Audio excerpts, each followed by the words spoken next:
Good evening and welcome to the Vancity 2025 AGM. Please make your way into the theater and take your seats. The presentation is about to begin. Welcome to the 2025 Vancity AGM.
Good evening and welcome to the Vancity AGM 2025. The presentation will begin in 2 minutes. Please make your way into the theater and take your seats.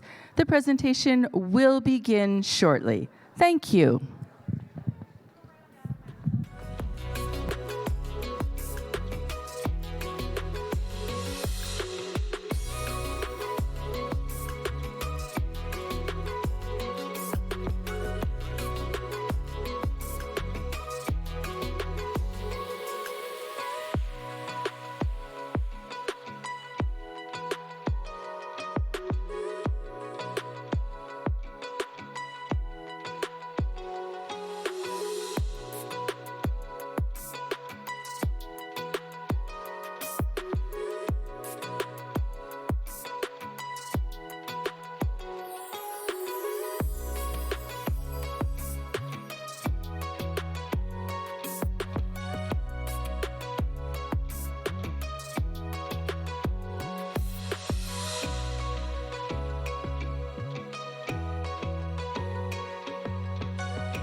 Get started in just a minute. Folks want to come forward.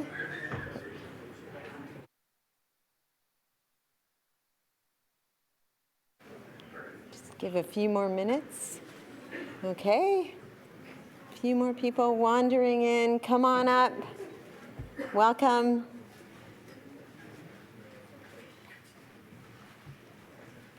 Okay. Hello again, and welcome to Vancity's 79th Annual General Meeting. I'm now going to call the meeting to order. My name's Rita Parikh, and I'm your chair. I have the honor of chairing tonight's meeting. So first, isn't it wonderful to be back in person again? It's been 6 long years. So excited. We're really so thrilled that all of you have chosen to share your evening with us. Hello to everyone online. We know that there are folks who've gathered in one of our 4 branches. We've got folks at the Squamish Savings Chieftain Center, some folks at the Mount Ptolemy Center in Victoria. We've got some people in Cormorant Island and others in Chilliwack, so thank you very much. And we hope the treats there are as good as the ones we've had here. We're stuffed tonight. They've just been fantastic. Okay, I also, just before we get started, I want to say hello and welcome a few of our honored guests. We've got Tony Leung, who's the Director of Credit Unions at the BC Financial Services Authority. We have Bill Corbett somewhere here. He is the CEO of Stabilization Central.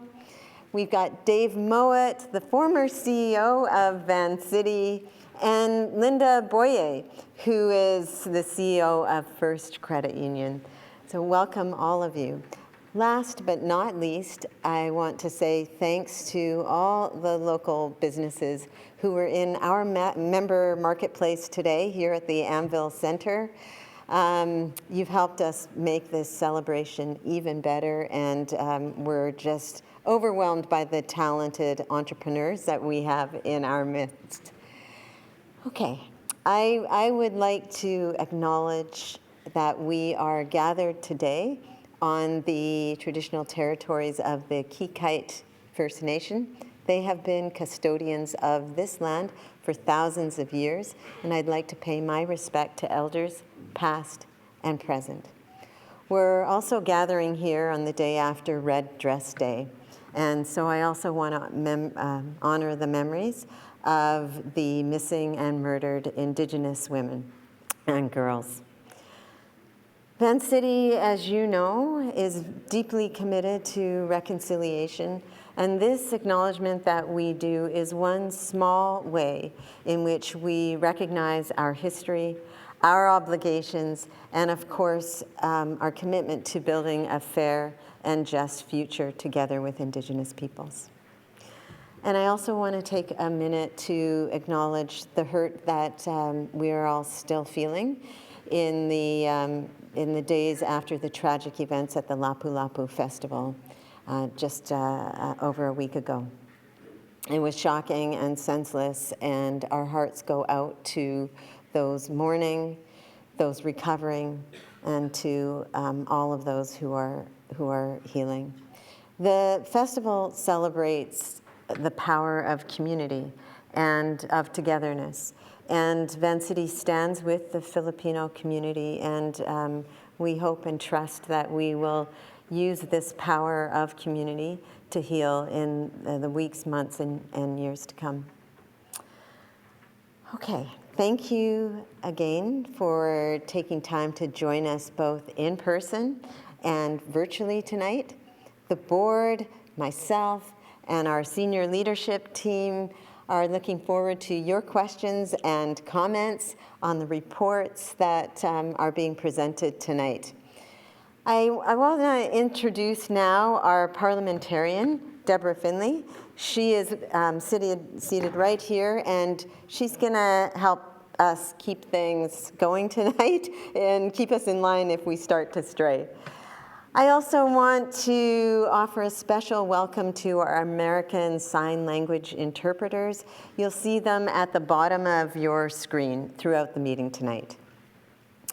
Before I move on to logistics, I also want to welcome your board of directors that are seated right over here. So we have got Joel DeYoung, who is our vice chair.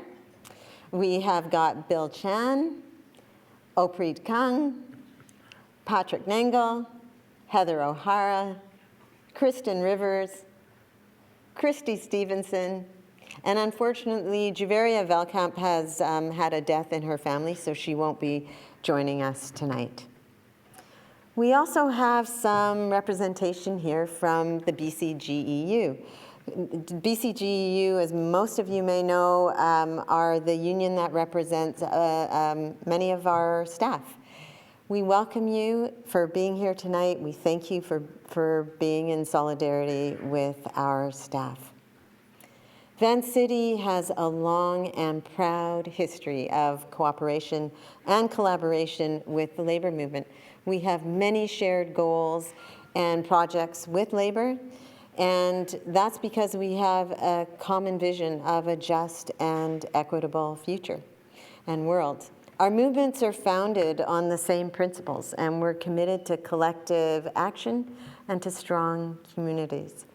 As you'll have heard, no doubt, we are in negotiations right now for our collective agreement with the BCGEU, and there are likely to be a few questions on this later today. We're happy to answer them. I do want to mention that we are in mediation with BCGEU, and our next session is just this Thursday coming up, actually. So we're committed to continuing the collective bargaining process, and we're looking forward to getting back to the table.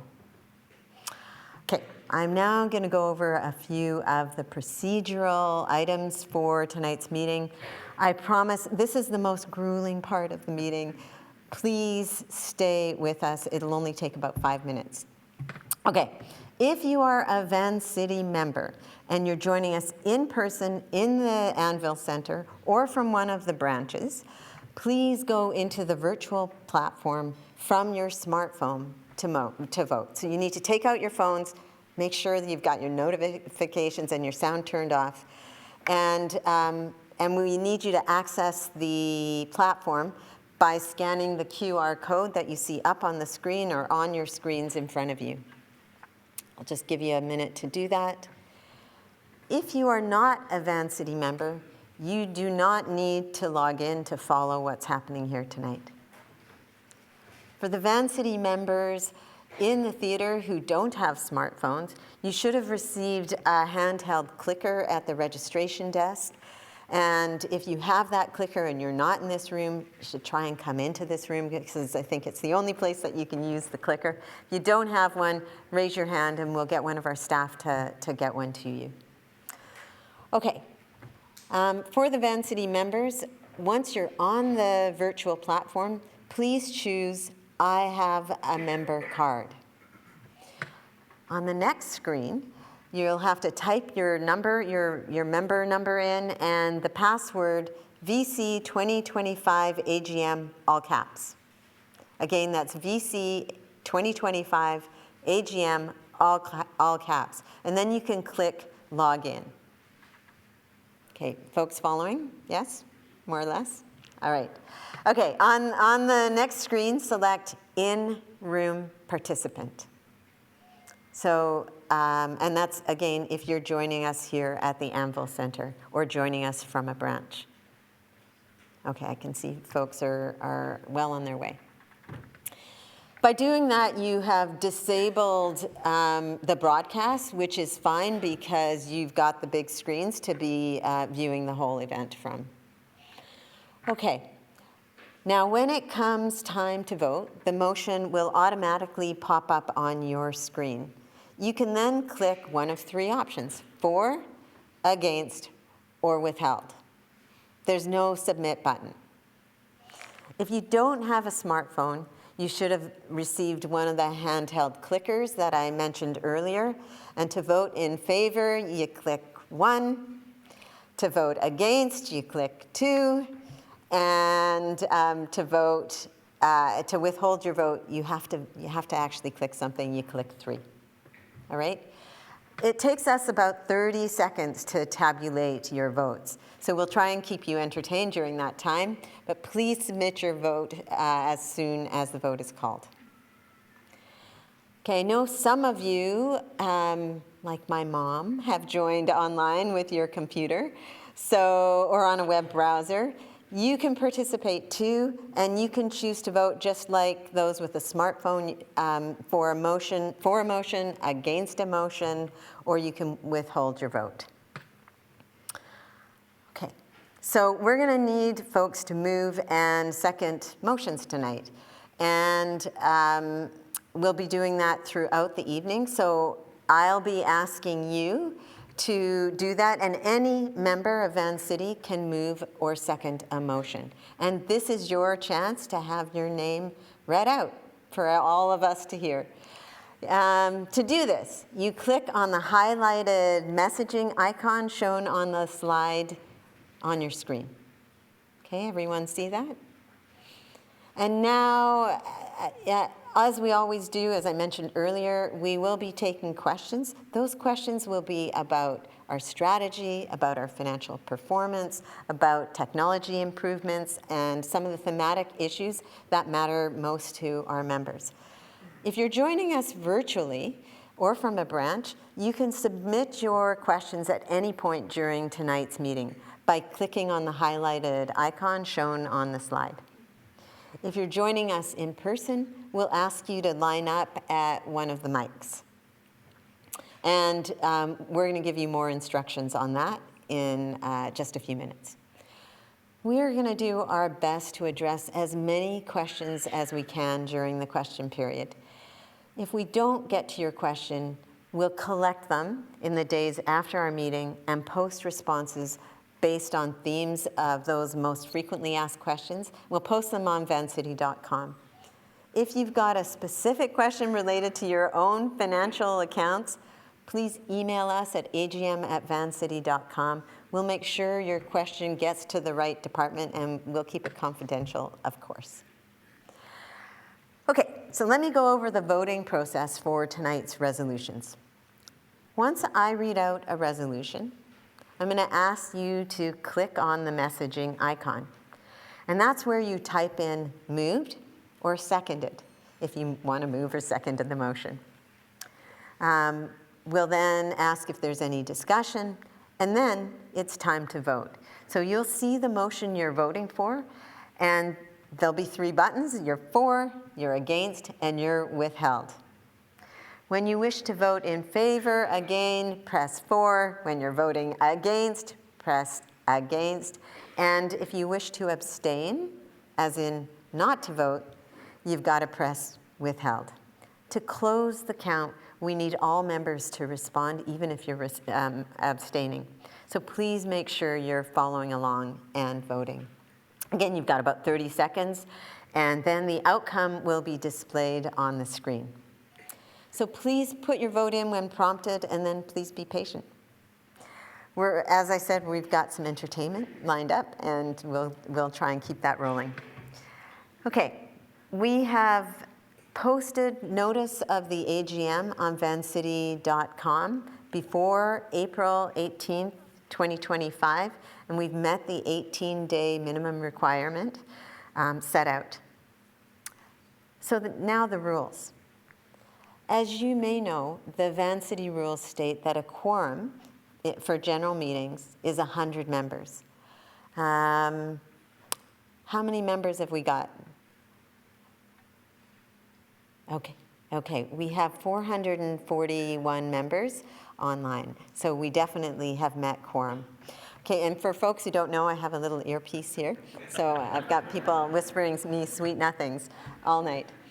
Okay, so we're going to test you now, and test your technical skills. We're going to start with the first motion of the night. You should have a copy of the draft agenda in your package posted online, and we've also placed the agenda on the screen that you can see. That included a section on new business, which was meant to be used for member proposals or special resolutions.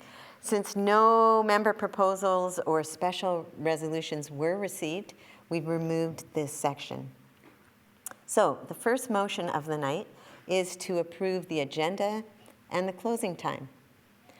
A reminder, please click on the messaging icon if you'd like to move or second a motion. And type in the chat, moved or seconded. Okay, is there a motion that the agenda, including a closing time of 8:30, be approved as presented? Go ahead and type in the chat. For folks who don't have the smartphone, you should have a clicker. Yeah, we have a clicker, but you haven't explained how to use it in this content. Okay, I'm sorry. So to use the clicker, you will have three buttons. You can press 1 for a resolution, 2 for against, and 3 if you are choosing to withhold your vote. She's asking if you could move her second. Oh, thank you, Louise. Can we move her second? Yeah. Yes? Yeah. Is there a place to type it in on the clicker? No. Oh, they can just you can put up your hand, and I'll look out to see if there's a mover and seconder, and then we'll ask you to state your name, and we'll get that recorded in the minutes. Thank you for asking. Okay, the motion has been moved by Alana. Thank you, Alana. Is there a seconder?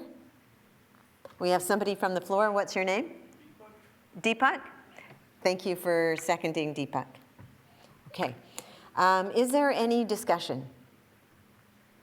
I'm just going to pause for a few seconds to see if there's any typing going on, anything online.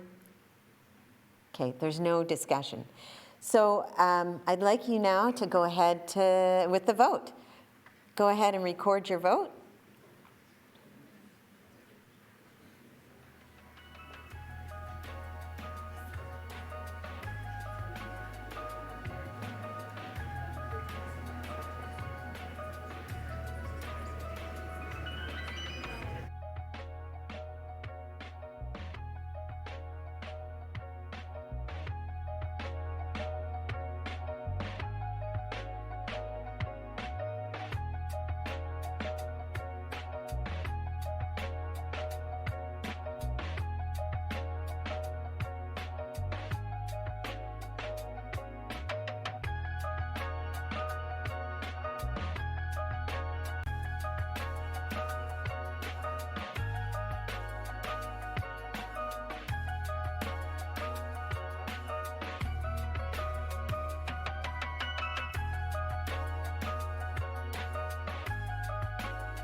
Okay. The motion has passed. Thank you very much. All right. The standing rules are also a part of your AGM package, and they are on the screen. I'm just going to take a minute, though, to highlight a few of the rules that are really important tonight for the conduct of this meeting.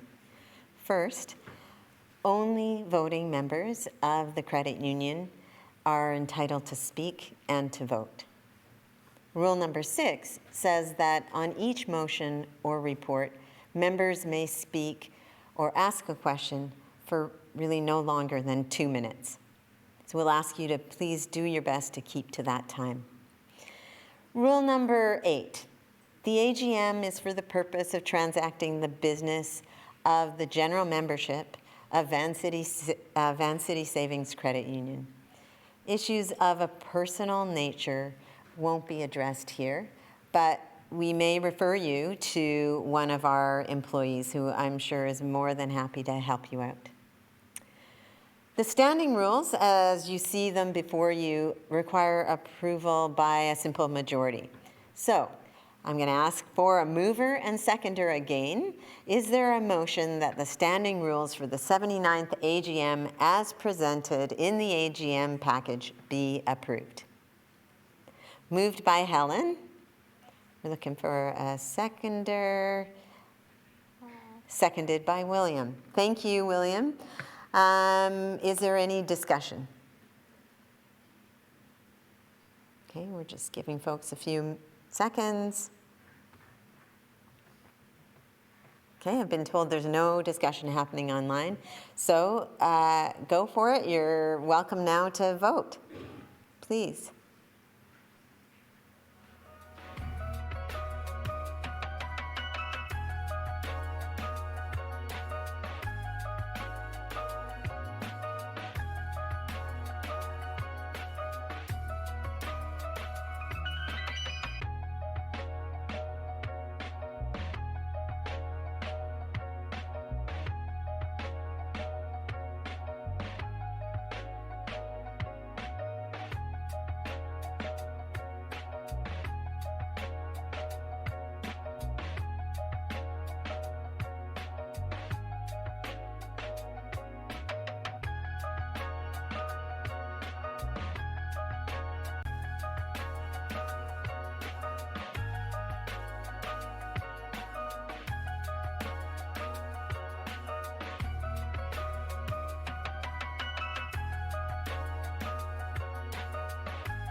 The motion has passed. Again, thank you very much.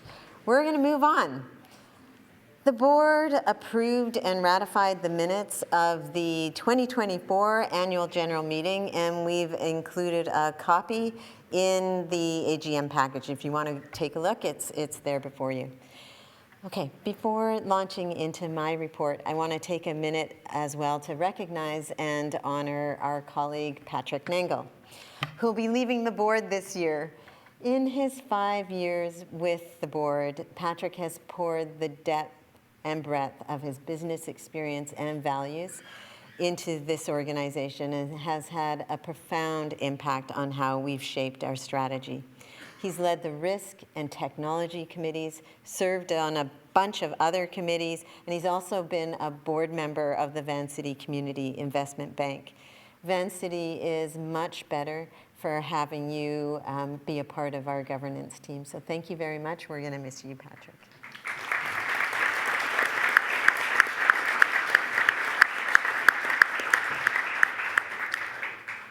So when I stood before you at this time last year, we weren't quite so celebratory. We'd been through the toughest year on record for our credit union. And I think that many of you know that we actually posted a loss. But as you'll hear from Wellington in just a few minutes, 2024 tells quite a different story. And it's not by luck that we've turned things around. Instead, it's by creating a strategy that leans much more fully into our values, and those values that lead us to put people and planet first, and to use the transformational power of money, your money, to create fair, equitable, resilient economies and communities. We knew that we needed to renew our strategy.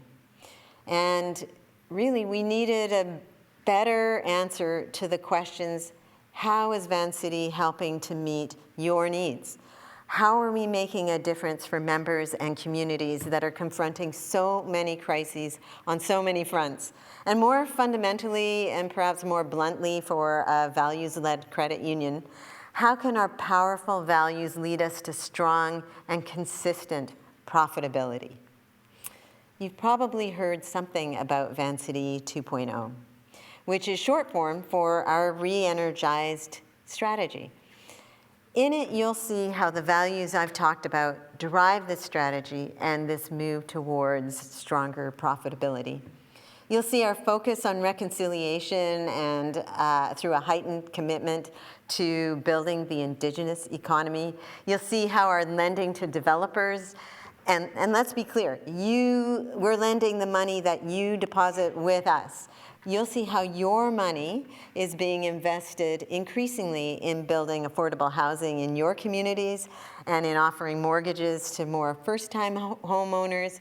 And you'll see, of course, how our strategy leans into financing the small and medium-sized business owners that are the engines of our local economies, and who need this lending to innovate and to grow so they can build the thriving economies that Canadians are so excited by these days. Our strategy also widens the aperture on the cooperative economy. I think you all know that this credit union is a cooperative, but you might not know that cooperatives come in all shapes and sizes and that they are incredibly resilient. They're able to withstand the vagaries of economic chaos better than most. And I think it's no coincidence that the UN has declared this year the International Year of the Cooperative, given the chaos that we're living in today. So our strategy also focuses on building out the cooperative ecosystem, not only in British Columbia, but also beyond. And of course, we're also recommitting to all of you, to making our products and services more agile, more responsive, and more effective in meeting your needs. You know, as I mentioned at the outset, underpinning all of this has been a deeper commitment to, frankly, pursuing and celebrating profitability. Because unlike the big banks who profit off customers to enrich their shareholders, our profits come back to you. And our goal is to generate profits for you and for your communities, for our communities. Vancity 2.0 is premised on the notion that how we generate those profits must be increasingly about impact. Whether we do that by delivering more efficient services, agile products, supports for newcomers, or whether we do that by financing the green economy, or building rental units, or by offering loans to stabilize those in the midst of an affordability crisis. Vancity 2.0 recognizes that impact and profitability are one and the same. So more than 500,000 British Columbians bank with us. Think about that number. And many of you do so because you share our values. Many members are still learning how different we are. But I want to thank all of you for investing in us, for investing not just your money, but also your hopes and your dreams. We're pretty optimistic on our ability to deliver. So now I'm going to turn things over to Vancity's president and CEO, Wellington Holbrook. He's going to tell you a little bit more about what we've done in 2024 and about what's coming ahead. Wellington?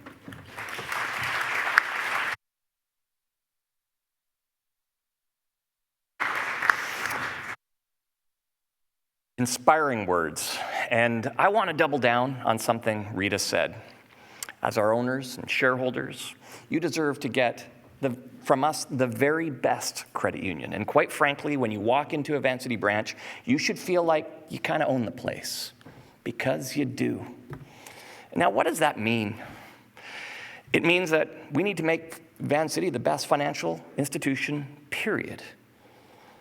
The best banking experience, the most impact, and the confidence that even in today's tough times, you can achieve your hopes, your dreams, get that first home, start or grow that business, or give your kids a good start in life, or just retiring comfortably.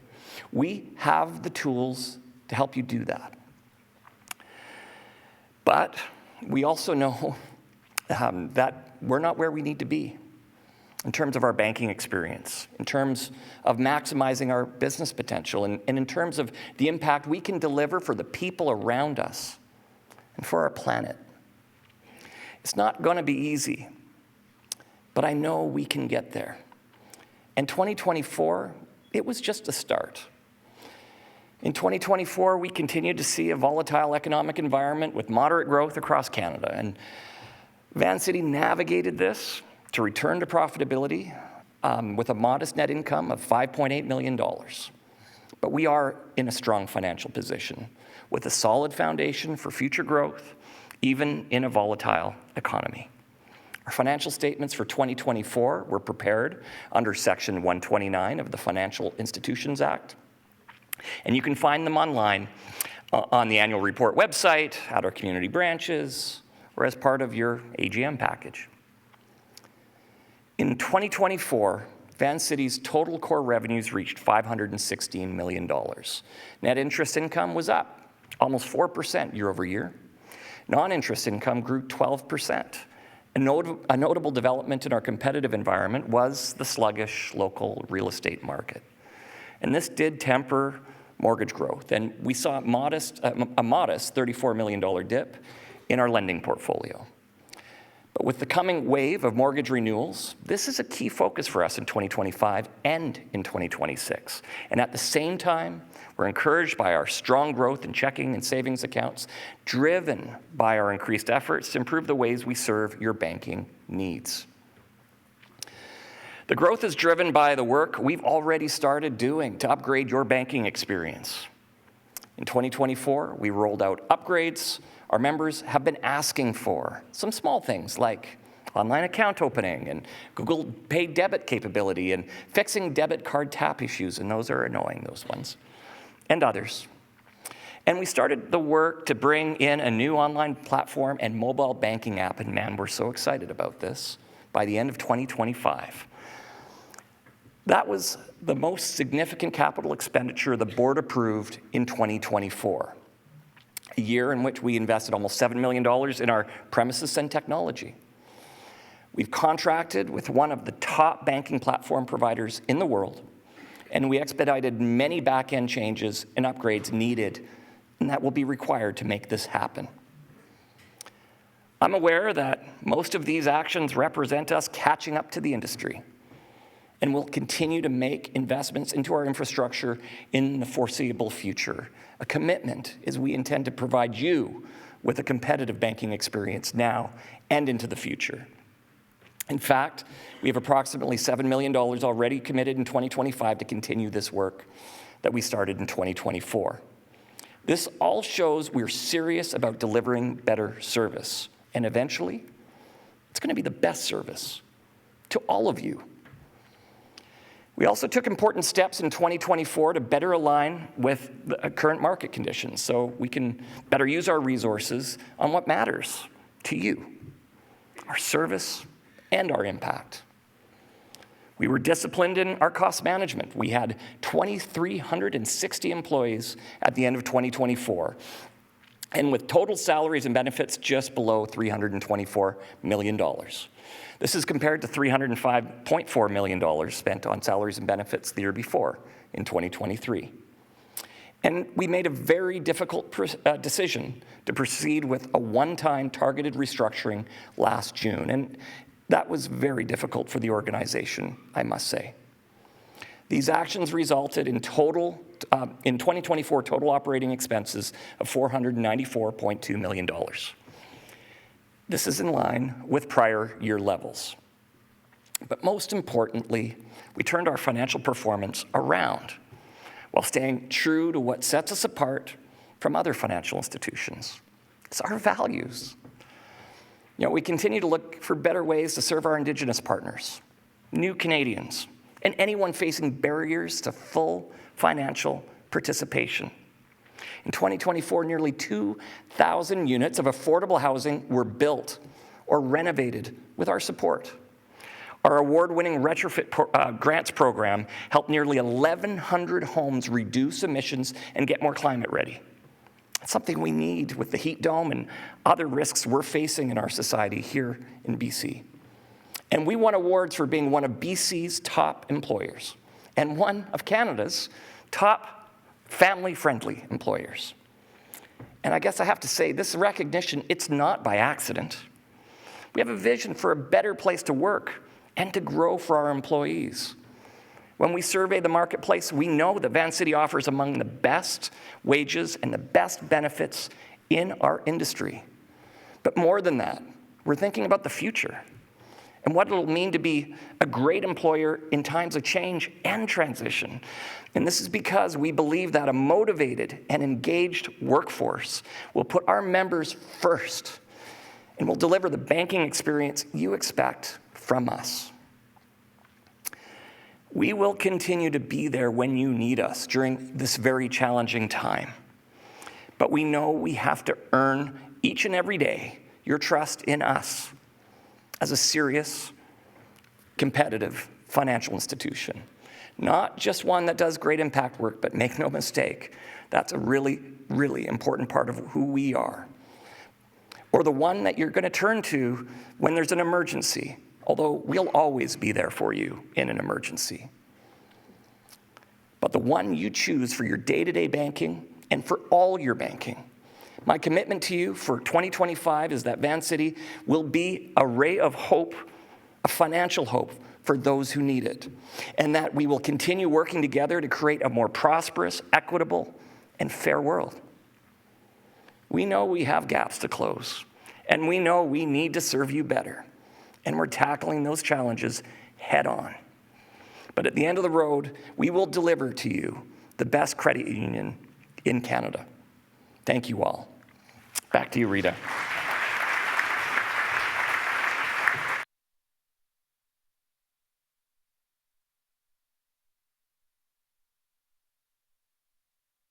Okay. 2024 was indeed just the start, and we've got so much more that we hope we can do together. I think folks here and in the branches have probably had a chance to meet some of the Vancity staff. I think there's over 100 staff who are with us tonight. Can those folks put your hands up, please? If you're in the room, if you're Vancity staff, thank you. So great to see you.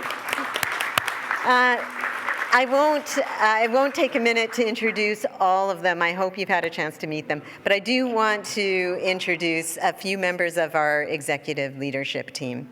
So we have Jonathan Fowley, our Chief Member Impact and Experience Officer. We've got Wendy Murphy joining us online. She's the Chief Technology and Administration Officer. We've got Dave Perry also online. He's the Chief Risk Officer. Liz Stretch, our Chief People Officer. She's here somewhere. We've got Angela Yadav, who's our Chief Legal Officer. Francis Yip, our Chief Financial Officer. Bill Cunningham, our Executive Vice President of Business and Commercial Banking.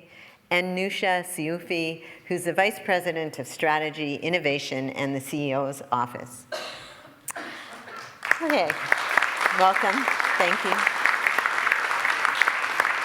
Okay, now the fun part.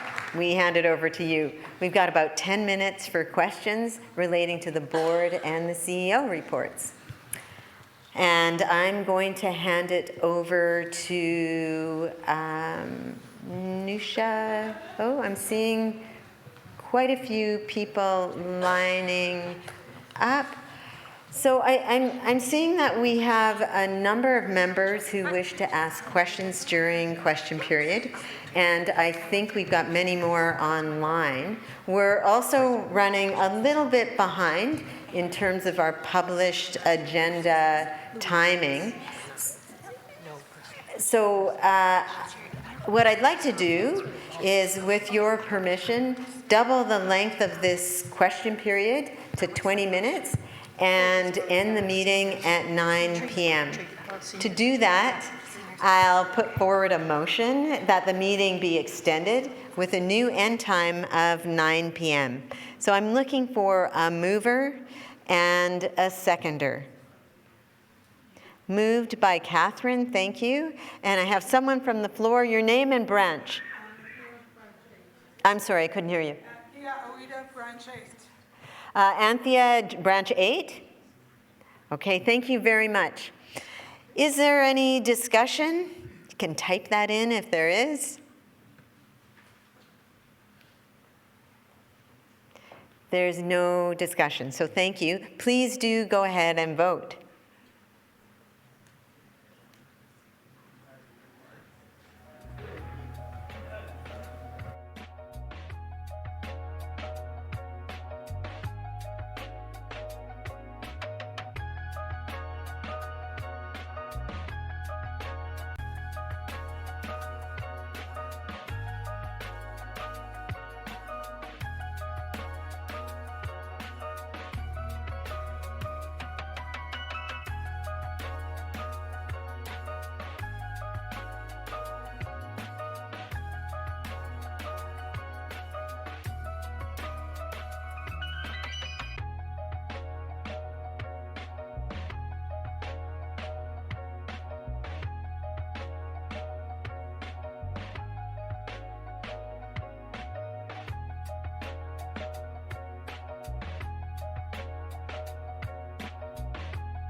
You've noticed that the vote has passed with 75%. So thank you. I'm going to hand the mic over now to Nusha Sufi, who's our VP of Strategy, Innovation in the CEO's office, and she's going to moderate this question period. Thanks, Nusha. Thank you so much, Rita, Madam Chair. I think it's welcomed to have double the time for question period. This is the fun part where folks get to weigh in and ask some questions. So I can see that folks have already lined up. If you do require a mic to be brought to you for accessibility reasons, just put your hand up and we've got folks that will walk over with a mic. If you're joining the meeting virtually, you can submit your question through the web browser. We encourage you to do so. We will take one question from the online folks, and then we'll take a question from in the room, and we'll continue to alternate in that way for the question period. Just a reminder, as the rules that Rita shared earlier, if you can keep your question to 2 minutes, we want to try to create as much space for questions from many folks around the room and joining us virtually tonight. We'll do our very best to get through all of the questions that you submit, but if we don't get to them, please stay tuned. As Rita mentioned earlier, we will come back with answers sort of thematically captured that you can see in our website afterwards.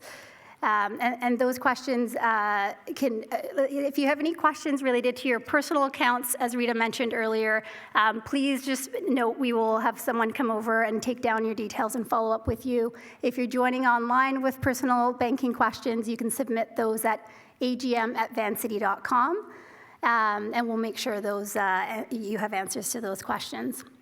We've already had a few questions coming in through this period, so we'll turn to our first online question. Victor Marshall asks, do you plan to add branches on Vancouver Island? Wellington, is that... I can certainly take that if the mic is working. Is the mic working? Yes. Can you hear me? We are certainly contemplating how to expand our branch presence on Vancouver Island. We haven't actually made any specific decision at this point in time to add branches there, but we do want to see our footprint grow on Vancouver Island, so stay posted for more. Thank you. We're going to turn to in the room, so on mic 1, if you can share your name, your branch number, and your question. Sure. My name is Louise Hutchison. I'm a very proud member of the Fraser Street branch. I love the staff there. Yay! So they keep me coming back. But I'll tell you one thing I find really frustrating, this would be to Wellington, is I really feel like you've kind of lost the plot a bit with how seniors are treated. Because as a senior, I've been retired now for several years. Every time I do an e-transfer, of which I don't do a lot, but every time I pay 90 cents. And interest rates for GICs and registered funds, specifically from Vancity, are abysmal. In comparison, and I'm just being honest, in comparison to other credit unions. And so, you know, it's the folks at Fraser Street who keep me as a Vancity member, but not the stuff that you're doing to help seniors. I know many, many years ago, you did all kinds of things like free checking and all that. Hardly anybody even writes checks. If you go in and you ask for, a check recording book thing, they're like, what is that, So honestly, I'm just saying as a senior, someone who's retired, I really think if you want to be the best, if Vancity wants to be the best credit union in Canada, you really have to do a lot more. Thank you. Great.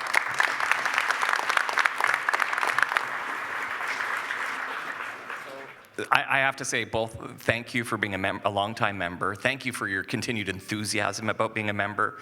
And I have to acknowledge we're not always as sharp as we need to be yet. I think one of the things that we've been doing over the last year, as we have been sort of reopening our strategy to better understand how we become a better credit union, is actually getting underneath the hood of how we're operating.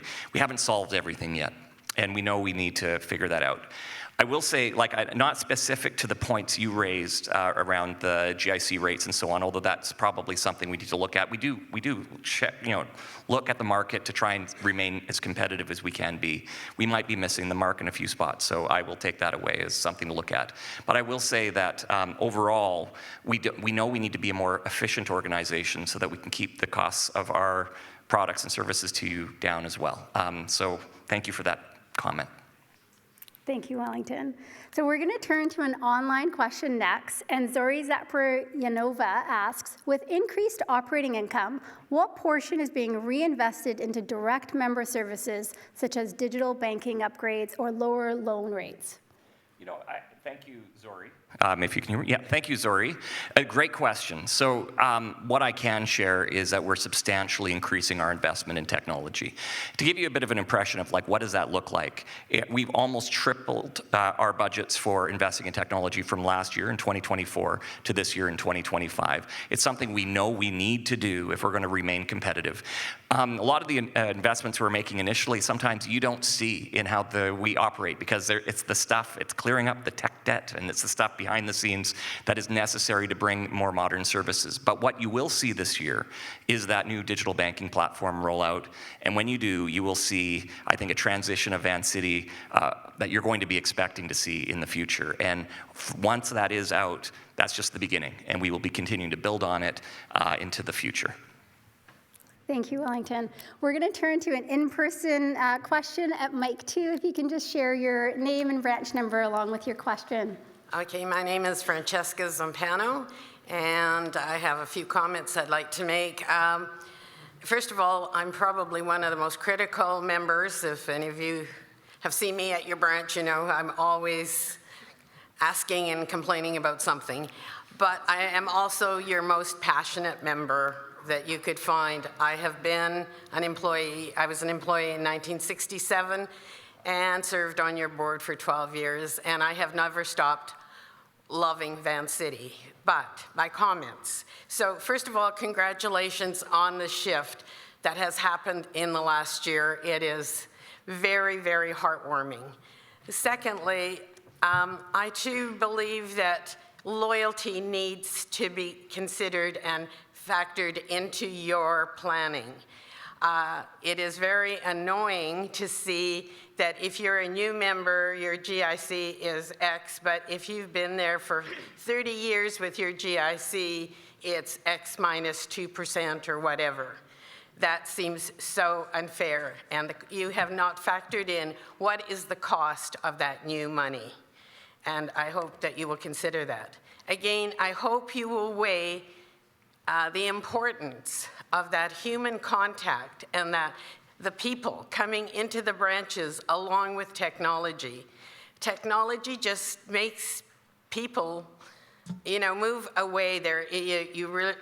Remove some of that loyalty. There's no loyalty to your computer and to who's, providing you that service. The service comes with that relationship building that happens in the branch. So please put into proportion people and technology. Second, another point is, please, in your onboarding, provide your new trainees with a history of where Vancity started, what it was, why it was created, how it was created, why it is a cooperative. In my experience, I always ask that question, and, oh, we're just a bank. We're just like a bank. That is not the answer I want to hear. And I could go on, but if anybody wants to know some of my other questions, about that, also, yeah. We keep talking about membership, okay? We don't talk about, tonight I was excited to hear you talk about ownership, that we should be describing ourselves that you are an owner, a shareholder. But you can't be an owner and a shareholder when you have taken away our patronage refund. And so if we are going to go back to being a credit union, let's bring those things back into place. I have no idea who the members of the board are. I never see them at a branch. I never see, there is no in-person where you can phone, you cannot connect with them, you cannot see them at the branch, which is part of who we were. We were accessible to the public, to our members. So, thank you, Francesca. Thank you.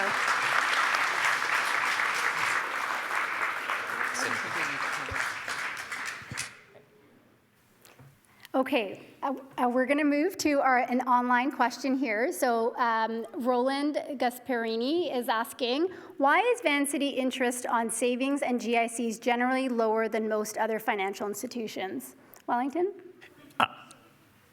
I think it's a really good question. It was raised earlier, but what I can say is that when you're looking at deposits, especially GICs or what are products like that, they really do go up and down in price basically with demand. When we need more deposits, we do pay more, and when we don't need deposits, what would happen is if we paid more for deposits and couldn't put them to work, we actually reduce the profitability of the credit union, your credit union. That actually works against us. Now, having said all that, we are looking at our strategies around how we manage treasury management differently so that we can be more sure that we're supporting the right members, like those longtime members, like many of you, with the right pricing, the right time. But we don't have it all figured out yet. So great comments. And just to the last speaker who asked the last great question, I mean, this is what makes a credit union awesome, right? Like you got to come here and share your views, and we heard you. And we know we have to do better on some of those things. So thank you for that. That was lovely. Thank you. Okay, so we're going to in the room, and I want to make sure that anyone that had their hand up with any accessibility considerations, we can turn to any questions coming from the floor. Looking to our volunteers if there was anyone in the room that needed. No. Okay, I think we're good. So we're going to come back to mic number 1. So if you can please share your name, your branch number, and your question. Absolutely. My name is Megan Washington, and I bank at branch 52. Based on Vancity's values, do you believe that the economic well-being of Vancity staff and an ability to have a say over the management of their retirement monies is in line with Vancity's democratic co-op structure? Question. I think it's a great question. And the answer is we're aligned with a lot of the beliefs of the labor movement. And what I can also share is that Vancity, some background here. Vancity rolled out a defined benefit pension program in 2023. We were one of only a small number of organizations, period, in all of Canada to do that. Most organizations are moving away from defined benefit pensions. We did that, and we did that because we believe in providing our employees with a retirement they can count on after spending a career with Vancity. And I think that does reflect our commitment to our employees and the values that we all share. And we've also put forward, I think, what can only be described as a great offer to our union for all of our members, and we're really hoping through the process over the next few days, that through mediation, that we're going to get to a really positive outcome. But thank you. Thank you, Wellington. All right, we're moving on to the next online question. So Carmela Busto asks, how many individual mortgages did Vancity fund in 2024? Wellington, do you know this number at the top of your head? It's many, many thousands. I don't have the number off the top of my head, but okay. Thank you. We can report back on that figure with our summary. Thank you for that. We're going to come back to in the room, so mic 2. So please go ahead with your name and branch number question. Armand Matari, I am the CEO of Properate. We are a company, 6 years ago we joined Vancity from day one, and we never regretted it. I want to say that the programs that Vancity has, and I appreciate, Wellington, you also mentioning home energy retrofits in your report. It's not a question, I think, for anybody that those are very important as we see more heat waves, more effects of home indoor environment on the occupant's health, and in general, just seeing more effect with the retrofits that can improve people's lives. Now, speaking of the numbers, this year you are at 1,100. BC homes are, last time we have 1.3, 1.5 million homes. So there is a 1,000x gap. From my experience, we are involved in a lot of these home energy retrofits, and homeowners have not heard about, for example, PlanetWise loan or the rebates that Vancity gives for those retrofits. What is your plan to get people to the point of sale, reach them at the point of sale, and grow that program by 1,000x? We want to grow it by 1,000x. I love that question. We don't have sort of a perfect answer for that. Like, 'cause we have been trying to promote that product, that service into market for some time, but I'll give you some examples of some of the things we're doing. Each employee who faces members at Vancity has a target for how many climate conversations they have with our members, all with a goal to identify those opportunities where we can help more members with those kinds of services. But if you have ideas, and I think you might, we are very keen to hear more on what you're thinking. Thank you. So the time flies. We've gone through 15 minutes, and this is our last 5 minutes of the Q&A period. So I'm going to go to an online question that's asked by Willem Torenberg, who asks, what is being done by Vancity to ensure homes built and renovated by the credit union's funds do not fall into the hands of private equity firms, holding companies, or rent seekers? It's a complicated question, but generally speaking, we're very selective with the partners that we're doing business with to make sure that those things are not going to be likely to happen. But we can never provide guarantees in most circumstances, but that is our goal. Thank you, Wellington. I just want to make sure we're coming back to a question in the room, and we still have nobody that needed, okay, I'm getting a thumbs down from the back, thank you. So we're going to turn to mic 1. Come on up, please, yes, if you can share your name, your branch number, and your question. Okay, hello everyone, my name is Jagwinder Mahal, and my branch number is 44. So my question is like, how much money we saved by opting out of paper statement? And also not doing a AGM for last 6 years. I understand COVID, but other credit union, even though they're small, they have been doing in-person credit union since 2023. And also please keep that in mind that not everyone has access to cell phone or to the internet. And many of your Vancity members are not rich, you know, they're struggling to make ends meet. And many times we have to work like a donkey day and night to make ends meet. And why not we put a cap on our directors and CEOs pay, you know? Instead of opting out on a paper statement, I care about this Mother Earth so much. I'm a Sikh, and many times I walk 2 hours to get to the place. This is how much I cared about Mother Earth, and on Earth Day, I walked almost 1.5 hours to come to our city, Earth Day. It's not like we're gonna not take care of the paper statement. We will recycle it, I promise. And then we also, this is the proof, hard proof we have in our hand. Like after 7 or 8 years, we're not gonna be able to see our statement online. But I like to save my statement longer than that. Thank you. Thank you.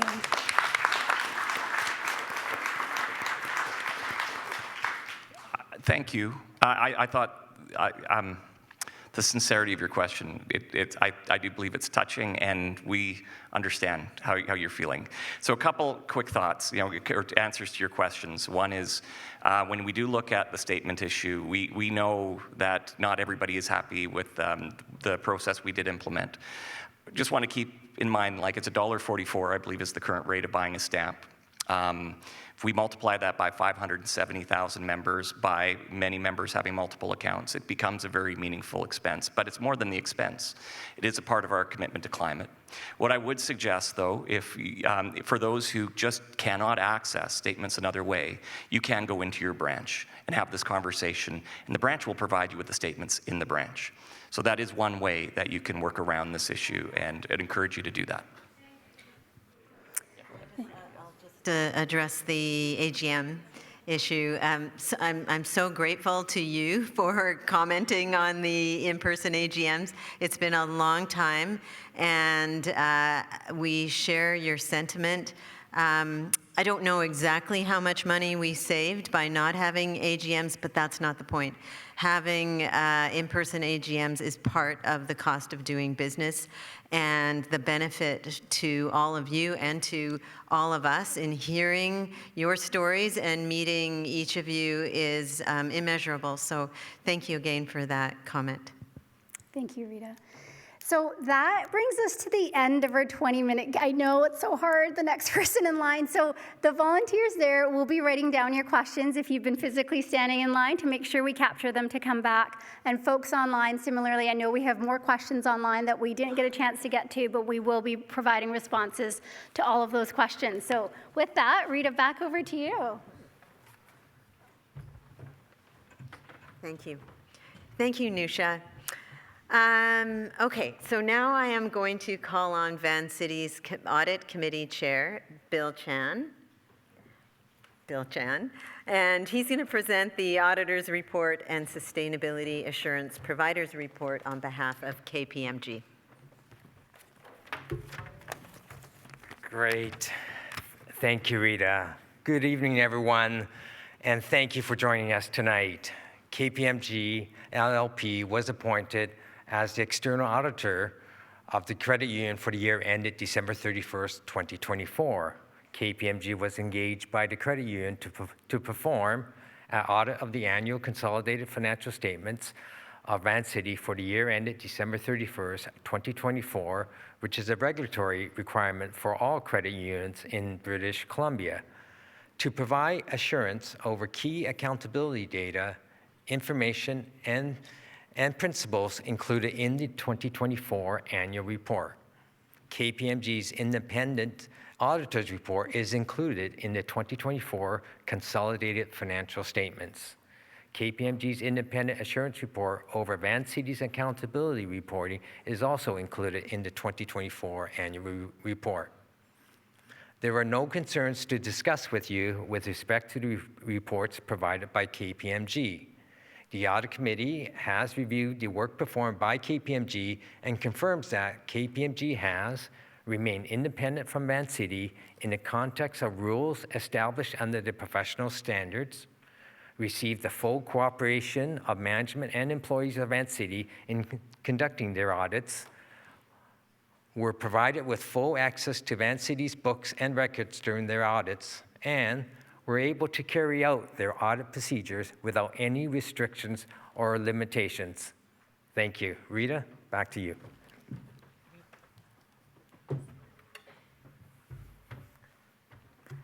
Okay, so thanks, Bill.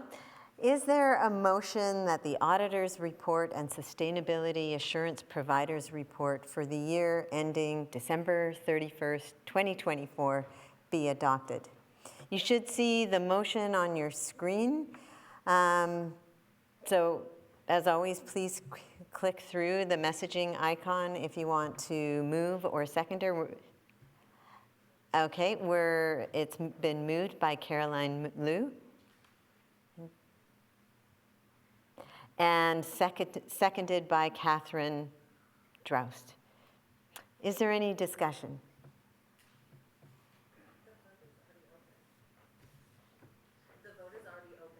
Okay, the vote's already open. Thank you. There is no discussion. Please go ahead and vote. Thank you for telling me.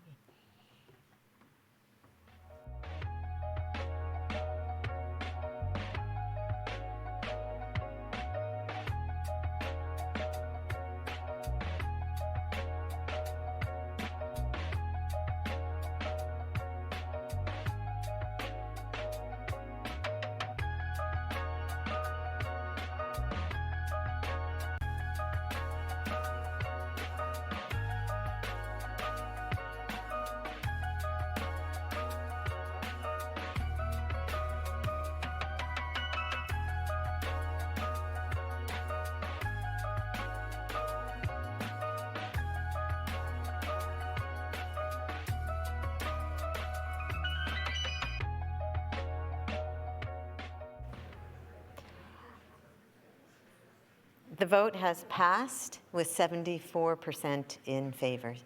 Thank you. Okay, Bill, back over to you. Thank you. You will now see our second motion on the screen. I move that KPMG LLP be appointed Auditor and Sustainability Assurance Provider for Vancity for 2025, and that the Board of Directors be authorized to set the remuneration for KPMG in this capacity. Okay, we're looking for a seconder here. Once again, please type in the chat. Okay, it's been seconded by William Shimka. So if you'd like to discuss, please type something. I'll give you a few seconds. Okay, I've been told there's no discussion, so please go ahead and vote.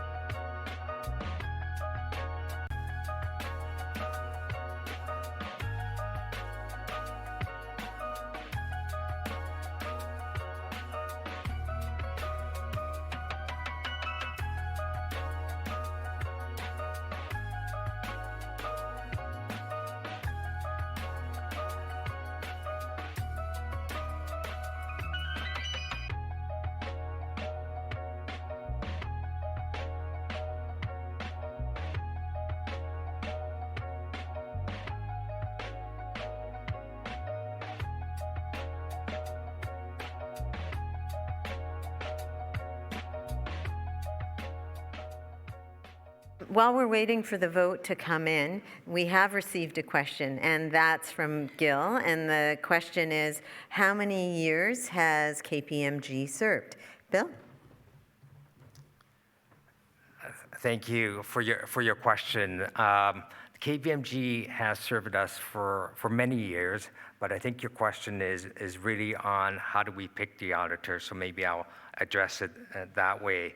As a values-driven organization, we take all our service providers seriously, and this includes some rigorous processes to ensure that we meet the social, ethical, and environmental standards. And we want to remain forefront of the impact focus on the financial reporting and disclosures. In your particular question, maybe it's about audit rotation, I do want to say that we adopt the best practices and it's in alignment with the listed public companies who states that the senior partner of the engagement have term limits of 7 years. And we do that, and we have we just had an engagement changeover in 2022. So hopefully that answers your question.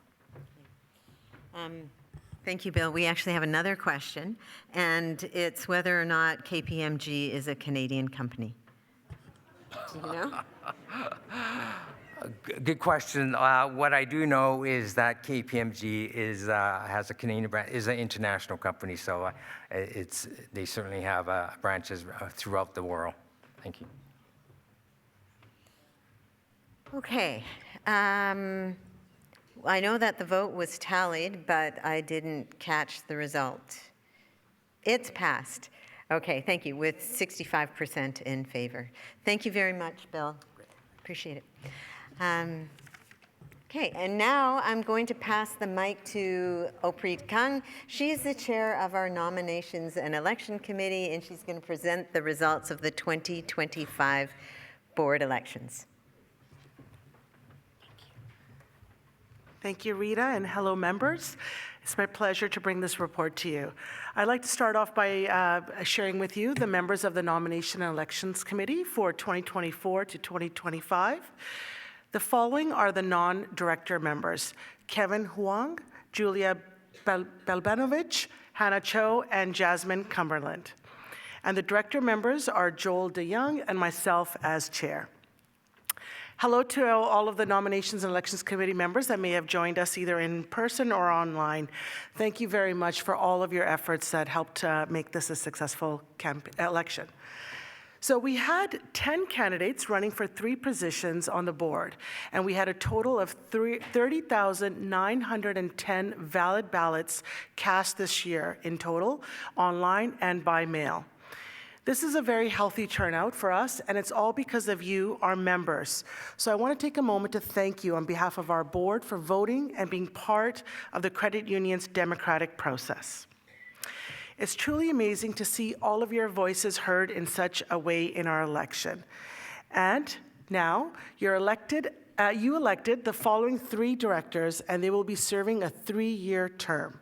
First, Rita Parikh at 17,507 votes, Kristen Rivers at 16,373 votes, Lynn Weaver at 12,890 votes. Congratulations to you all.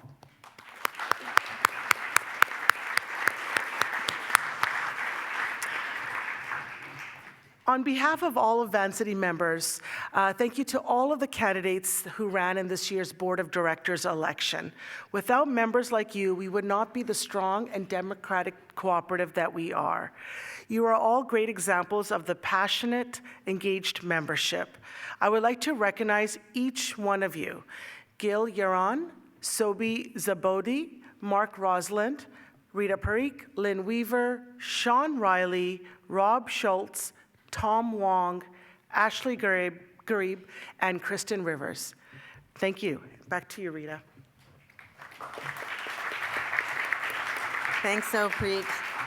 Okay, I'm now going to pass the mic yet again, this time to Phil Moore, who is the chair of the Director Remuneration Committee, and he's going to present the recommendations for the 2025 to 2028 Directors Remuneration.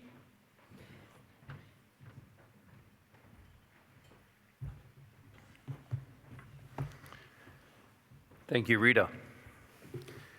Vancity members set Board of Directors remuneration every 3 years by passing an ordinary resolution at the AGM. The Director Remuneration Committee, DRC, provides the recommendation to the membership regarding remuneration. The DRC is an independent committee of Vancity members who are not Vancity Board Directors. They are selected as part of a thorough process by the board following an open call for interest on vancity.com for members with relevant skills and experience to serve. The full Vancity board approves the final committee membership based upon recommendations from the governance committee and the board chair. The 3 members of the committee have significant experience serving on or providing expert advice to boards, experience setting director and senior executive remuneration, a deep understanding of credit unions, and a strong alignment to Vancity's vision, mission, and values, particularly as it relates to diversity, equity, inclusion, and reconciliation. Determining fair remuneration for Vancity directors requires an independent and objective process informed by external advice.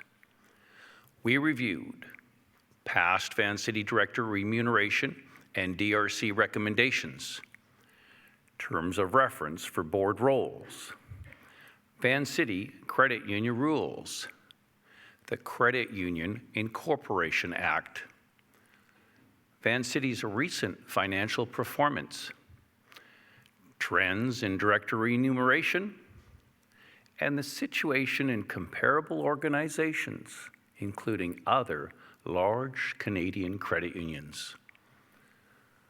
We also heard from the board chair about what is important to the board regarding remuneration and what the board would appreciate DRC considering. We met with Vancity staff and internal consultants on multiple occasions, and we shared our recommendations with the Vancity board for additional comment and feedback. For the next 3 years, we recommend that Vancity increase retainer amounts for all roles by 2.5% each year from 2025 to 2028, rounded to the nearest dollar. This means increases between $1,300 and $1,400 each year for directors, between $1,500 and $1,700 each year for committee chairs, and between $2,200 and $2,400 each year for the board chair. We are also recommending that Vancity remunerate the vice chair of the board at the same level as a committee chair. If the vice chair is already a committee chair, we recommend a 10% top-up over the committee chair rate for serving both time-consuming roles. Our final recommendation is that Vancity also provide meeting fees to directors serving on ad hoc committees.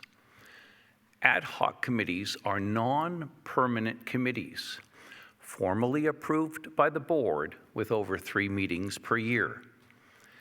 Examples of an ad hoc committee include the CEO Search Committee, integration committees, and mergers and acquisition committees. They require additional work and preparation because they often deal with complex and time-consuming issues at a more granular level than the board does. We are proposing that directors serving on ad hoc committees received $500 for preparation and attendance at committee meetings lasting between 1 and 4 hours, and $800 for meetings lasting more than 4 hours. There will be no meeting fees for meetings lasting less than 1 hour. We are also recommending that individual directors cannot receive more than $5,000 in a single board year for a meeting of one ad hoc committee, and no more than $10,000 per director across any and all ad hoc committees. Given the current economic environment, we approach these recommendations cautiously. However, to continue attracting board directors with the experience and expertise Vancity needs, Vancity's director remuneration has to keep up with remuneration increases amongst our credit union peers. Given the duties and the work we are increasingly requiring our vice chair and following precedents at comparable organizations, we believe the vice chair position should be compensated at the same level as the committee chair starting in 2025. Similarly, the proposed meeting and preparation fees for ad hoc committee members recognize the significant amount of work Vancity's directors perform through formal ad hoc committees. These changes align with remuneration norms amongst our large credit union peers, but they also account for the size and complexity of our business and the changing landscape of credit unions here in British Columbia. The Director Remuneration Committee is a committee of members, not board directors, reporting to you as the membership. We believe these changes in remuneration fairly reflect the time commitment entailed in the board of directors' role. As such, they are in line with Vancity's values. They keep Vancity in line with comparable organizations, especially other large credit unions, factoring in our size and complexity.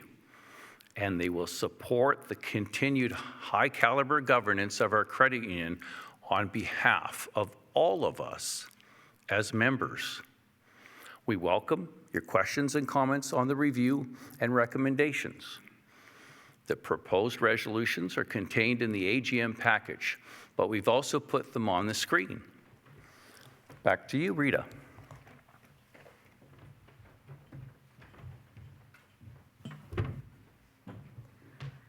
Okay, thank you.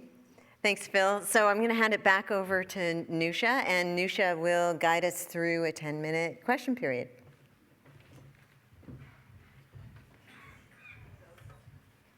Thank you, Rita, and thank you, Phil. Again, if you're in the room with us tonight, please line up at one of the 2 mics.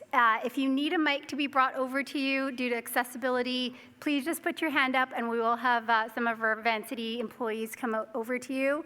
Similarly to last time, if you're joining us online, please use your mobile app through the web browser to submit your questions.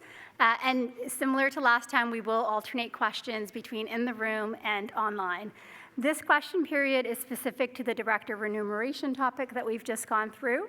And if you have any specific questions about your own personal banking, please submit them at agm@vancity.com, or you could put your hand up and we could have a staff member come over to address your questions. Okay, we're going to start with online questions first, and the first one comes through from Andrew Christie. He asks, on the motion, can I please hear an explanation of why the board should receive an increase in compensation when 7% of staff have been laid off? Thank you for the question, Andrew. And I wonder, Wellington, if this is a good question for you. I'd be happy to take this one. You know, the reality is we are still offering our employees increases in salary and in pay, a good number, most in fact. And we've also offered, in the collective bargaining arrangement we're going through, offered increases. And what has been proposed for the board members is actually much lower than what is being offered to our employees. So I think that is important to keep in consideration. Thank you, Wellington. We're going to turn to the next question to in the room. So I'm going to look to mic number 1. Again, thank you for joining us again, but if you can restate your name, your branch number, and your question. Sure. My name is Louise Hutcherson, Fraser Street. Love my branch. And it's not that it's a building, it's the people who work there.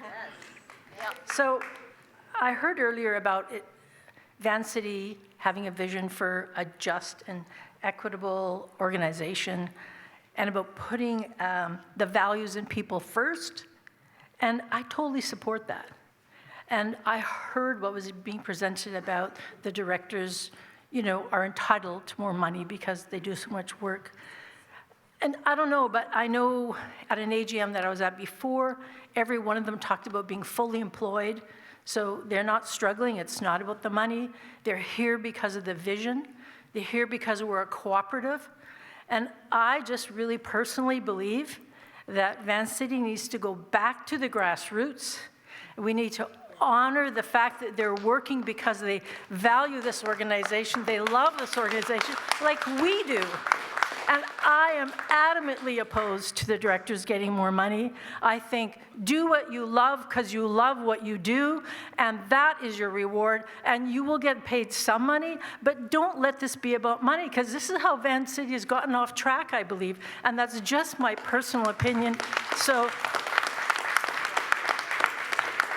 the context is that you have a workforce that as members we all love, and we hear tonight about your negotiating. Well, that should have been sorted out before tonight. You know, I don't know, I don't have any personal friends who work there. I just think, you know, if you're gonna show up tonight and talk about values and the people and all the work and how you value us, you know, give us seniors a bit of a break with the interest rates and the stupid amount of charges you charge us, and treat your employees right and give them a fair deal right away.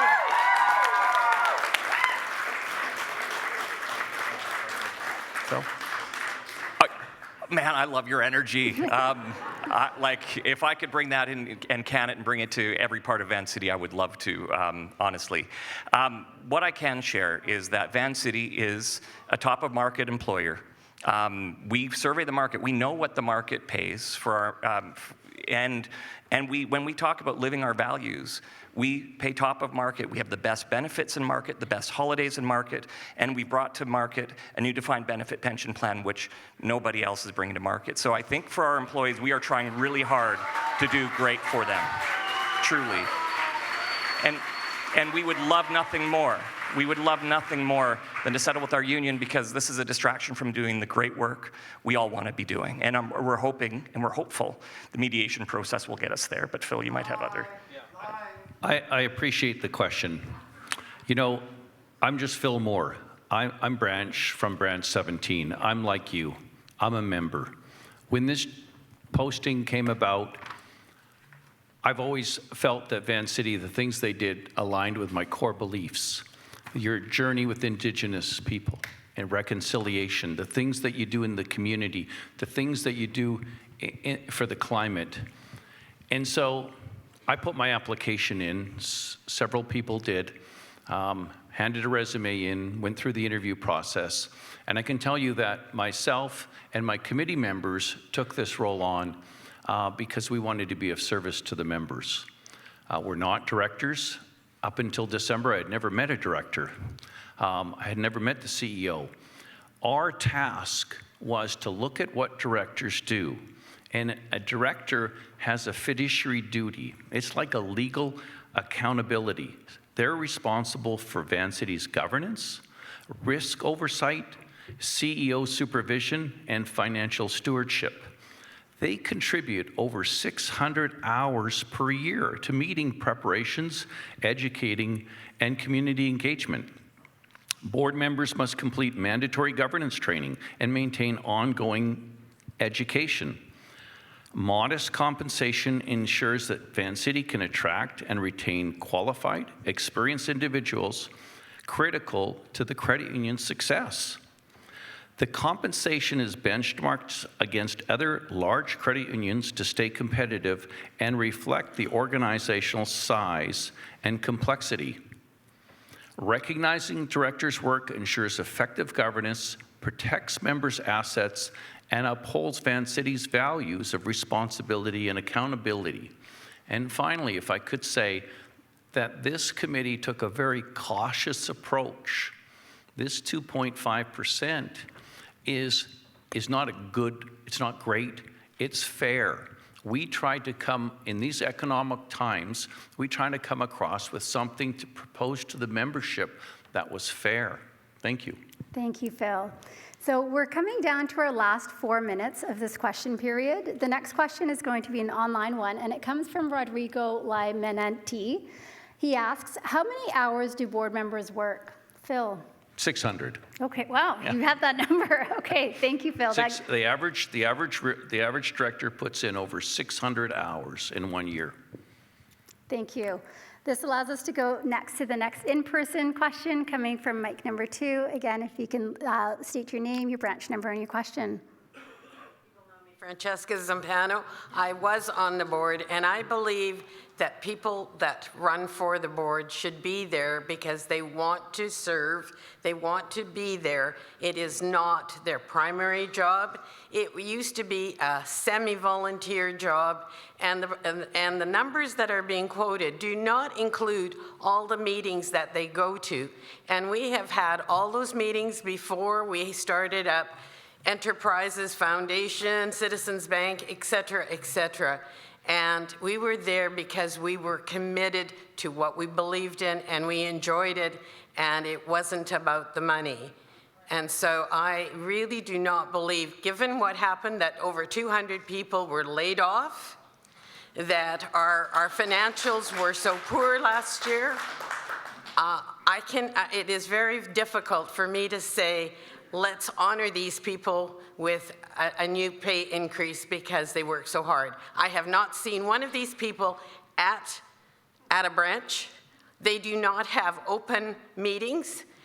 I have tried connecting with them, have had no response, and yet you want me to say, yes, take more of my money when I wasn't even paid member shares last year. Thank you. Thank you, Francesca. I'm not sure there was a question there, but did you want to? Yeah, I really appreciate your passion and your experience. Like, I mean, having been on the board, you knowing what that experience is like. I do want to share a couple points, though, and I'm sorry if you've had an experience where you haven't been able to connect with board members, but I know board members have been in our branches. We have a calendar which we manage around that, and they've attended with me. We've been in branches and meet and greets with our membership, and perhaps it hasn't been in the right place at the right time. And Francesca, for you, and I apologize, but I know that is the case. And the only other comment I want to make is that we're in a very difficult regulatory environment where board members and the liability they are personally taking is significant. This isn't a small business. This is a $36 billion asset financial institution of your money. And the regulatory burden is not just significant, it's personal liability our board members take on when they're doing that. And I can tell you the work, I'd be surprised if it's only 600 hours because of the meetings that they attend, the amount of informal meetings they have to attend. It is enormous. And so I appreciate the numbers look like they're big numbers for what looks like a side of their desk job. It is a significant responsibility, and I just want to make sure the audience is aware of that. Thank you, Arlington. We used to have insurance, liability insurance. Has that been taken away? So it doesn't take away the liability if they don't do their job appropriately. Pardon? It does not take away the liability if they're not doing their duty, their fiduciary duty, and that duty is significant.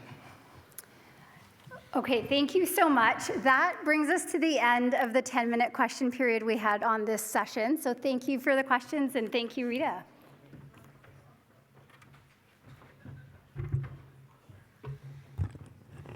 Okay, thanks, Nusha, and thank you, members, for participating in questions.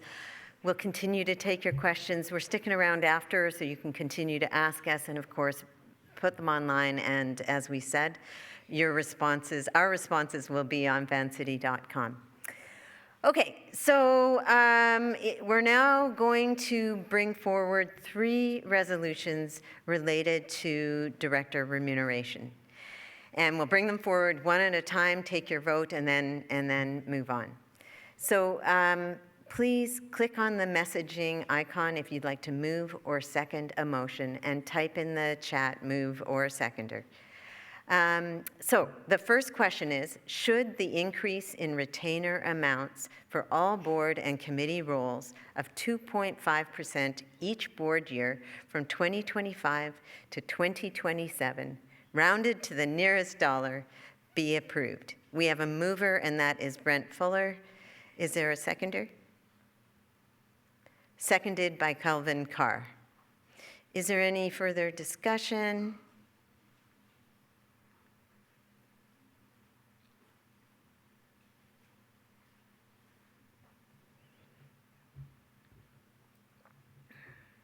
Okay, so there's no discussion taking place online. I'm going to ask you to go ahead and vote.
Okay, I think the votes have been tabulated, and the vote has passed with 41% in favor.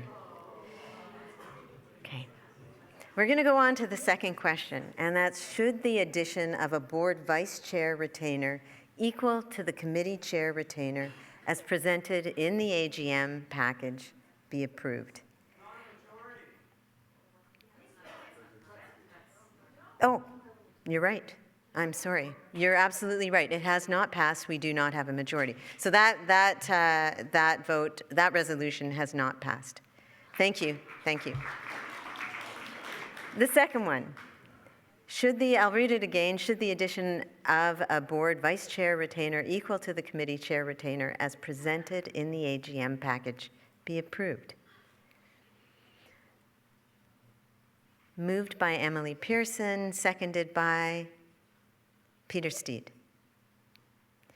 Is there any discussion on the motion? Can you please read out the motion again? Sure. Not that motion. Can you read out the vice chair retainer parameters again? Is this the motion that we're asking people to vote on? Okay. Should the addition of a board chair, vice chair retainer equal to the committee chair retainer as presented in the AGM package be approved? What are the dollar amounts again? Sorry, I wasn't clear. Okay. Phil's just checking on the dollar amounts there.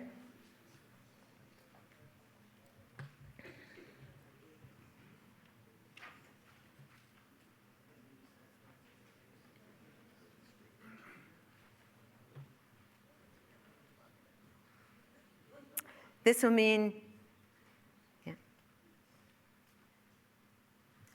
Okay, so the question that was asked Sorry, I should be asking folks to get to the microphone if they have a question like that. My apologies.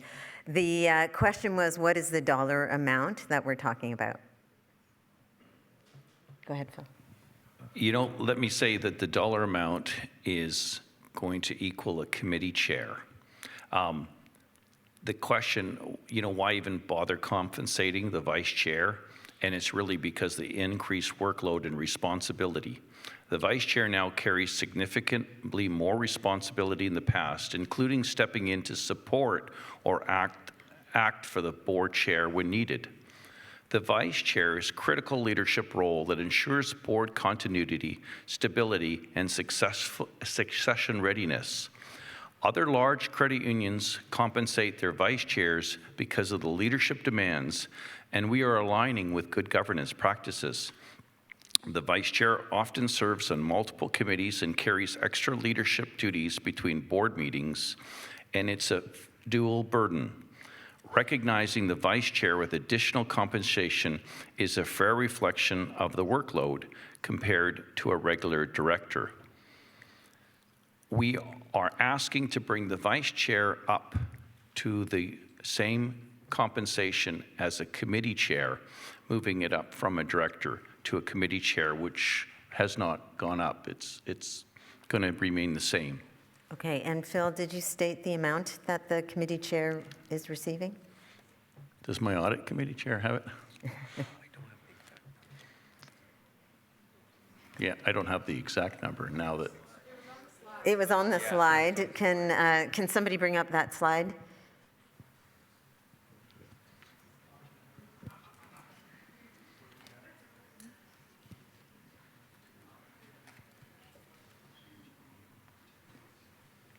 Bear with us.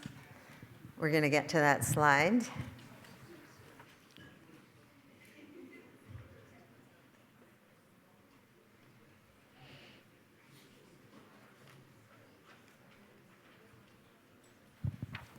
I think Bill, do you get? Oh, Bill. Bill Yeah, thank you. For the, yeah, it's, yeah, Is that what it is, Bill? that's correct. Okay, so the amount that a chair is, committee chair is compensated is $66,800. No, let me rephrase that. Okay. So, thank you.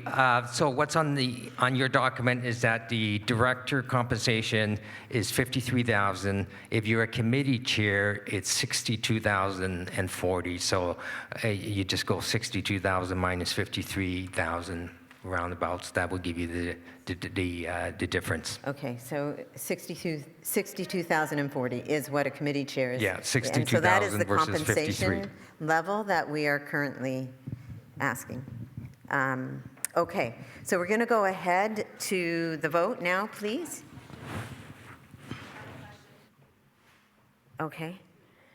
Hi, Megan Washington, Branch 52. Is this inclusive of the 10% that you presented in the presentation, or is that the next motion? I'm sorry, I missed reading that in the, if you were already a chair of a committee, there was a 10% compensation. I just want to be clear if we're voting on that in this motion as well. No, that is a separate motion. Yeah, thank you for the clarification. Okay. Please message us by, I think this motion was already moved and seconded, so we're going to go ahead and ask you to vote on the motion now.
Okay, the vote is up online. For 43%, against 28%, withheld 9%. So the resolution has not passed.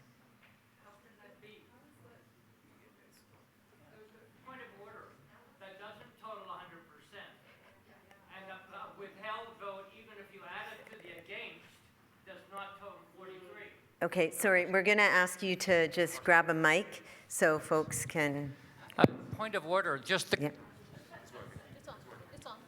the count just doesn't make sense. 43% exceeds the other two counts. 43% would exceed the 37% that votes against and withheld.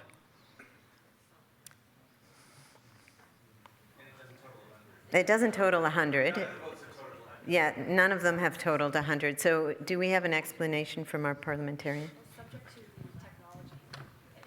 We need you to grab a mic, please. Thank you.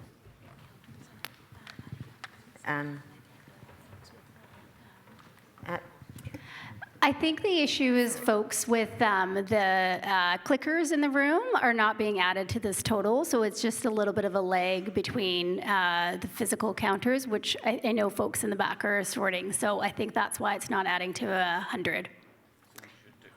Well, actually, the explanation I'm getting online is that there are people who are registered, but who are not voting for, against, or withholding their vote. So if we had included everybody in, we would have 100% of the votes, but some people are not registering a vote either way. And the vote does not pass. Okay. Thank you. Okay, we need to move on to the third question here, and that is, should the meeting and preparation fees for the ad hoc committee members, including the chair, as presented in the AGM package, be approved? We're looking for a mover and a seconder. Is there a mover?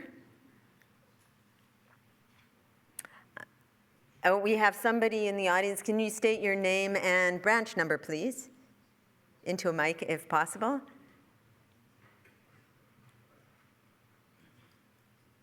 Branch 19, Richard DaCosta. And seconded by Ryan.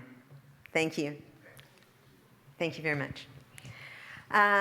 Is there any discussion on the motion happening online? Just gonna give a few seconds here.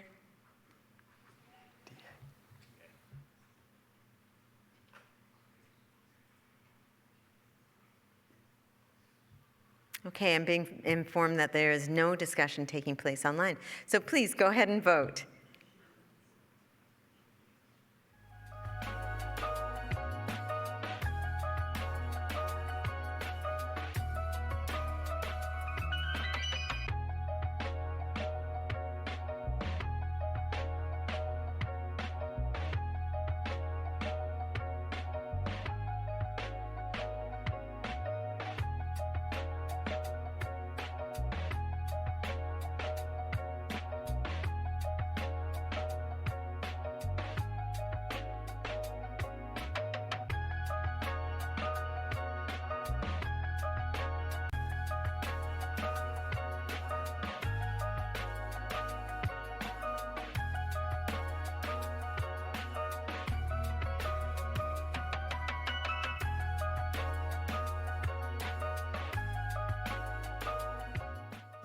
Okay.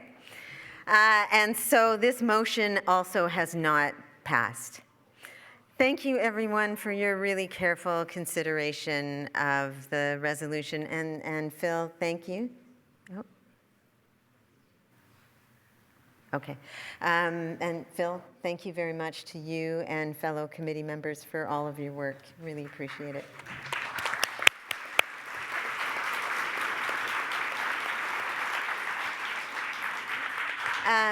I'm going to have to ask for another motion from all of you because we are over time and we need a motion to extend the meeting to 9:20.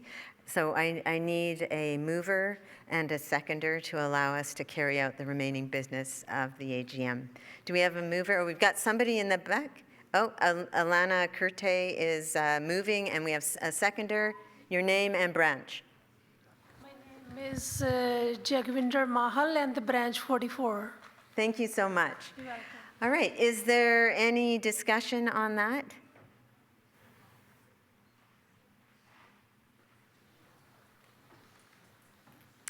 Type it in.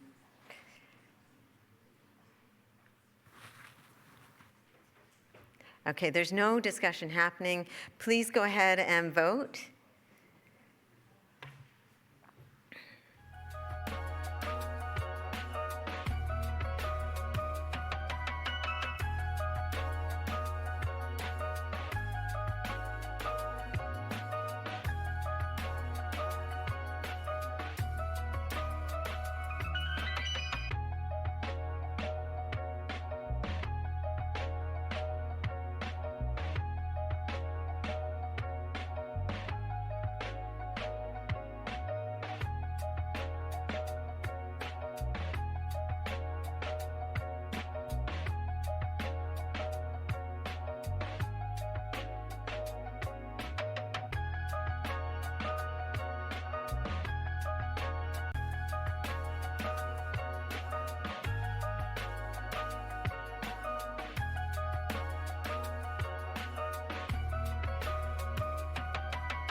Okay, 57% of you have agreed to extend, so we are good to go for another few minutes. Thank you very much. Thanks to all the members for all of your very, very thoughtful questions tonight. We really do welcome and appreciate your feedback, and I'm going to encourage you to share that feedback in our post-AGM survey.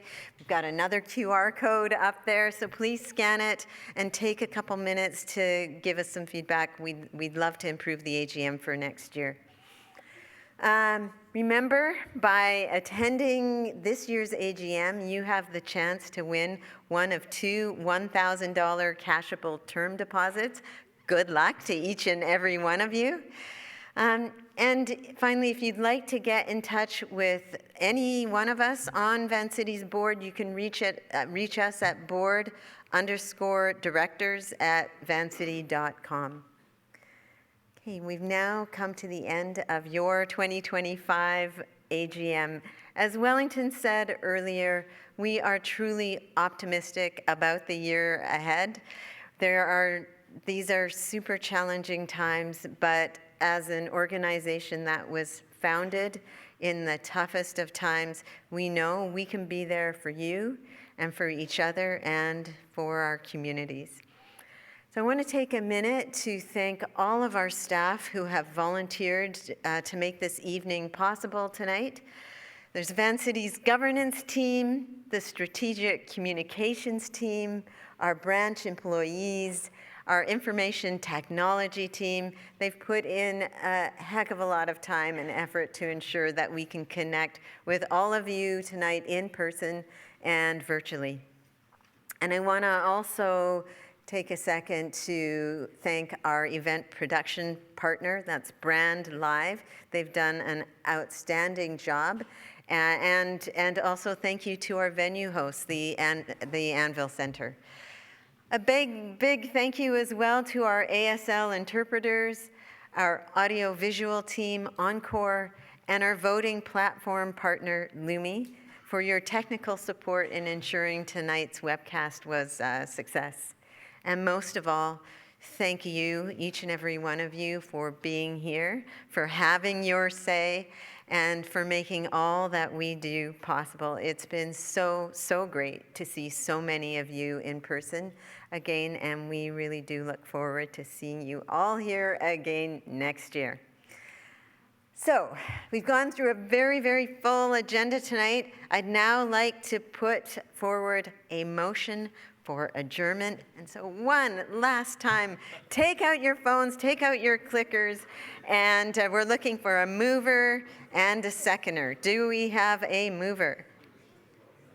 Should the 79th Annual General Meeting be adjourned?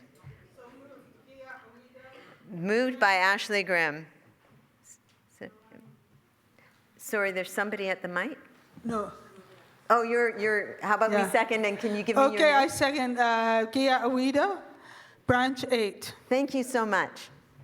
Okay, the motion has been moved and seconded. Is there any discussion happening online? Just going to give it a minute. Okay, we are good. Please go ahead and vote.